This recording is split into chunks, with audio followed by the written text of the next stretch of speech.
საერთაშორისო სავალუტო ფონდმა საქართველოში 2026 წლის მეოთხე მუხლის კონსულტაციების მისია დაასრულა.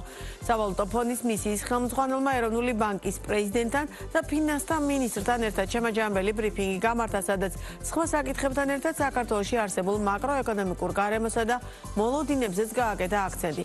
სავალუტო ფონდმა ქვეყნის ეკონომიკური ზრდის პროგნოზი უცვლად 5.3%-ის ნიშნულზე დატოვა. ინფლაციასთან დაკავშირებული მოლოდინები კი ირანში დაწყებული ომის ფონზე 5%-მდე გაზარდა. კიდევ რა თემებზე ისაუბრეს ბრიფინგზე და როგორია საერთაშორისო სავალუტო ფონდის რეკომენდაციები, დეტალებით ქრისტინე გამთენაძე გვერდება ბიზნეს პარტნიორის ეთერში.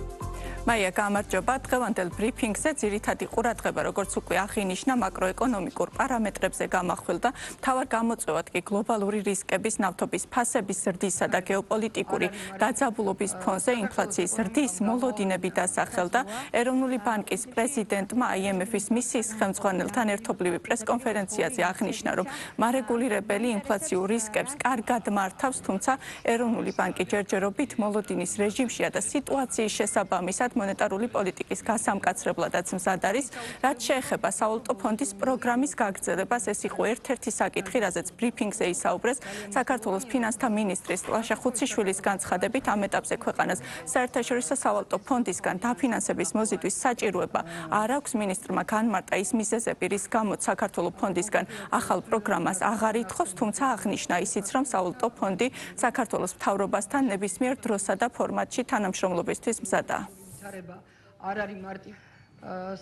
მოთხოვნა ჩვენი მხრიდან დამოკიდებული არის რამდენიმე ფაქტორზე, მათ შორის ერთი პირველ რიგში ეს არის დამატებითი დაფინანსების მოზიდვა, მათ შორის საერთაშორისო სავალუტო ფონდიდან, რომლის საჭიროება ამ ეტაპზე არ არსებობს, იქიდან გამომდინარე, რომ ქვეყანაში არსებული ეკონომიკური მდგომარეობა იძლევა იმის საშუალებას, რომ სახელმწიფომ სხვადასხვა რესურსებით მოახდინოს, ესე ვთქვათ, შესაბამისი მიმართულებების დაფინანსება. ბუნებრივია იმ დეფიციტის ფარგლებში, რა დეფიციტი არის ჩვენი სტრატეგიით განსაზღვრული. ძალიან ბევრი წამყვანი ქვეყნის ცენტრალური ბანკისა ჯერჯერობით ვართ მოლოდინის რეჟიმში და ვუყურებთ თუ როგორ განვითარდება მოვლენები, რა ხანგრძლივობით იქნება გამოხატული შოკი. გამომდინარე აქედან ჩვენ შესაბამისად მზად ვართ იმისთვისაც, რომ გამკაცრება გავაკეთოთ ჩვენი პოლიტიკის, თუმცა დავაკვირდებით როგორ განვითარდება მოვლენები. თქვენ თუ ნახავთ ახლა მართლა წამყვანი ცენტრალური ბანკების ქმედებას, ძირითადად ისინიც არიან ჯერჯერობით აი ესეთ მოლოდინის რეჟიმში. ზოგადად საქართველოს ცენტრალური ბანკი იმითი არის ცნობილი ბოლო შოკების პერიოდში, რომ სხვებზე უფრო სწრაფად რეაგირებს და ასეც გაგრძელდება. ბრიფინგზე ყურადღება გამახვილდა საქართველოს განვითარების ბანკის დაფუძნების ინიციატივასთან დაკავშირებითაც, როგორც სავალუტო ფონდის მისიის ხელმძღვანელმა აღნიშნა, მსგავსი სახელმწიფო ფინანსური ინსტიტუტი არაერთ ქვეყანაში არსებობს და სამწუხაროდ არსებობს არაერთი ცუდი მაგალითიც იმისა, თუ როგორი არ უნდა იყოს სახელმწიფოს მიერ დაფუძნებული ბანკი. მისიის ხელმძღვანელი საქართველოს მთავრობას მოუწოდებს ამ საფინანსო ინსტიტუტის დაფუძნების შემთხვევაში მაქსიმალური ყურადღება მმართველობის ხარისხსა და გამჭვირვალობაზე გაამახვილოს, რათა გაცემული კრედიტები შემდგომში ფისკალურ რისკებად არ იქცეს. არ ექნება ის ფუნქციები, რაც საჭიროებს ეროვნული ბანკის ზედამხედველობას.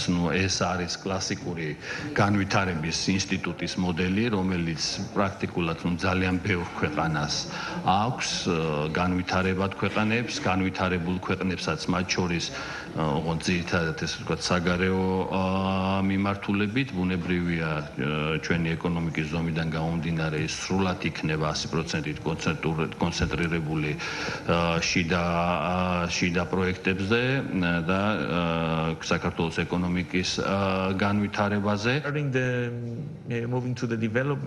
ბევრ ქვეყანას აქვს მსგავსი ინსტიტუტები. არსებობს საკმაოდ ცუდი მაგალითებიც. შესაბამისად, მნიშვნელოვანია სწორად იქნეს ეს ორგანიზაცია ჩამოყალიბებული და მართული. გარკვეული რაციონალი ასეთი ბანკის შექმნისთვის არსებობს. განსაკუთრებით იმისთვის, რათა აღმოფხვრილი იყოს ის ნაკლოვანებები, რაც კერძო საკრედიტო ბაზარს აქვს მცირე და საშუალო მეწარმეების თუ ფერმერული მეურნეობების დაფინანსებისთვის, რათა გაუმჯობესდეს კრედიტზე ხელმისაწვდომობა. მაგრამ მთავარია, რომ მმართველობის შარჩო იყოს სწორი, რომ იყოს გამჭვირვალობა, რომ ოპერაციები გათვალისწინებული იყოს ბიუჯეტში. ძლიერი მმართველობითი ჩარჩო არის საჭირო იმის უზრუნველსაყოფად, რომ დაფინანსება მიზნობრიობა შეესაბამება, რათა არ მოხდეს ფისკალური რისკების დაგროვება. კიდევ ერთი კითხვა, რაზეც დღეს მოვისმინეთ სავალუტო ფონდის მისიის ხელმძღვანელისა და ფინანსთა მინისტრის პასუხები, საქართველოში სახელმწიფო საწარმოების რეფორმის მიმდინარეობას შეეხებოდა. სავალუტო ფონდის მისიის ხელმძღვანელმა აღნიშნა, რომ სახელმწიფო საწარმოებთან დაკავშირებით ნაბიჯები კორპორაციული მართვის ნაწილშია გადასადგმელი, რომ ბორდის შერჩევა თუ დანიშვნა საუკეთესო საერთაშორისო პრაქტიკასთან მოვიდეს შესაბამისობაში. ზედამხედველობის გაძლიერების ნაწილში მისი თქმით პროგრესი არის, თუმცა კვლავ რჩება გადასადგმელი ნაბიჯები. სახელმწიფო კომპანიები კომერციულ მიზნებზე უნდა იყოს მისი თქმით ორიენტირებული და არ უნდა იყოს პოლიტიკური მგავლენები.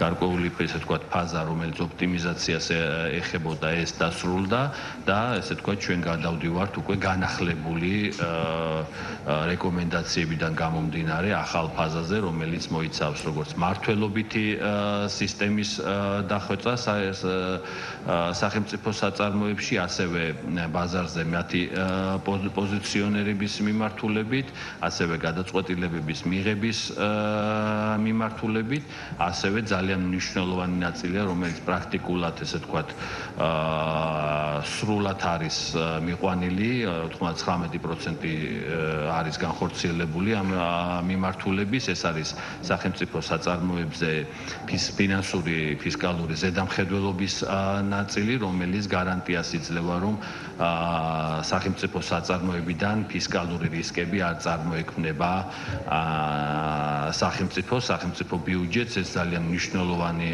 მიმართულებაა. სავალუტო პროგრესისთვის სივრცე მოიცავს ფინანსთა სამინისტროს შესაძლებლობების გაფართოებას, რომ უზრუნველყოს კომპანიების დიდი რაოდენობის ზედამხედველობა. ახლა ასეთი 7 კომპანიაა, თუმცა არის სხვა მნიშვნელოვანი საწარმოები, რომელთა დაფარვაც საჭიროა. ეს იქნება ერთი ნაბიჯი. მეორე მნიშვნელოვანი ნაბიჯი იქნება კვაზიფისკალური აქტივობების იდენტიფიცირება და ბიუჯეტში ასახვა, როგორც მთავრობის აქტივობების, რომ ამ კომპანიებს კომპენსაცია გაეწიოთ ამ აქტივობებისთვის. ზოგიერთი ეს კომპანია ახორციელებს ისეთ აქტივობებს, რაც ჩვეულებრივ სახელმწიფოს მიერ იქნება განხორციელებული. მაგალითისთვის უზრუნველყოფს სუბსიდირებას ან სერვისებს უფასოდ. რაც შეეხება ევროგადახდების სივრცეში საქართველოს გაწევრიანებას, ჩვენ ამ საკითხთან დაკავშირებითაც დავსვით დღეს კითხვა. ეროვნული ბანკის პრეზიდენტმა აღნიშნა, რომ სეფაში გასაწევრიანებლად საქართველოს მხრიდან საკითხების დიდი ნაწილი უკვე შესრულებულია. თურნავა იმედოვნებს, რომ პროცესი დაჩქარდება და მე შეგახსენებთ, რომ საქართველოს ევროგადახდების სივრცეში რეგისტრაციისთვის ჯერ კიდევ 2022 წელს დარეგისტრირდა. მადლობა ქრისტინე გამთენაძე საუბრობდა ბიზნეს პარტნიორის პირდაპირ ეთერში.